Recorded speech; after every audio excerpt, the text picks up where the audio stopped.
Meizu और गुप्त बगीचा। एक सुनहरी सुबह मिजू नाम की एक चंचल और जिज्ञासु बिल्ली सड़कों पर घूम रही थी। उसकी पूंछ उत्साह में लहरा रही थी। उसे नई जगहों की खोज करना बहुत पसंद था।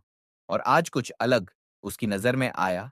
एक लंबी प्राचीन दीवार जो मोटी हरी बेलों से ढकी हुई थी। ऐसा लग रहा था जैसे ये सदियों से यहाँ खड़ी हो, कोई गुप्त रहस्य छुपाए हुए। जिज्ञासावश मिजू ने दीवार के चारों ओर सूंघा और जल्द ही उसे एक छोटा सा छेद दिखाई दिया। जब उसने झांक कर देखा तो उसकी आंखें आश्चर्य से फैल गईं। दूसरी तरफ एक बेहद सुंदर बगीचा था।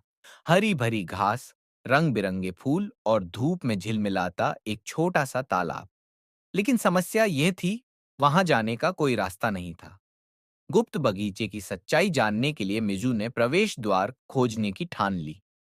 उसने पास के एक पेड़ पर चढ़ने की कोशिश की, लेकिन उसकी डालियां बहुत कमजोर थीं। उसने दीवार के नीचे खुदाई करने की कोशिश की, लेकिन मिट्टी बहुत सख्त थी। कई असफल प्रयासों के बाद वह निराश होकर बैठ गया। उसके कान झुके हुए थे। तभी वहां से एक बूढ़ा समझदार कछुआ गुजरा। मिजू को उदास देखकर कछुआ रुका और पूछा, छोटे, तुम इतने दुखी क्यों लग रहे हो?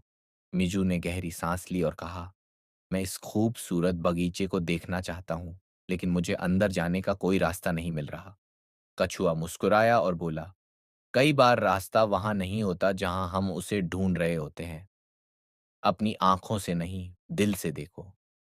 मिजू को यह बात समझ नहीं आई, लेकिन उसने फिर से दीवार को ध्यान से देखा।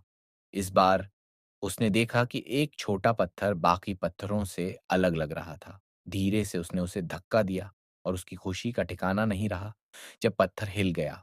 एक छोटा छिपा हुआ दरवाजा धीरे धीरे खुल गया। उत्साहित होकर मिजू दरवाजे के अंदर घुस गया और जादुई बगीचे में कदम रखा। वहां की हवा ताजे फूलों की खुशबू से महक रही थी। चारों ओर तितलियां उड़ रही थीं और पक्षी मधुर गीत गा रहे थे।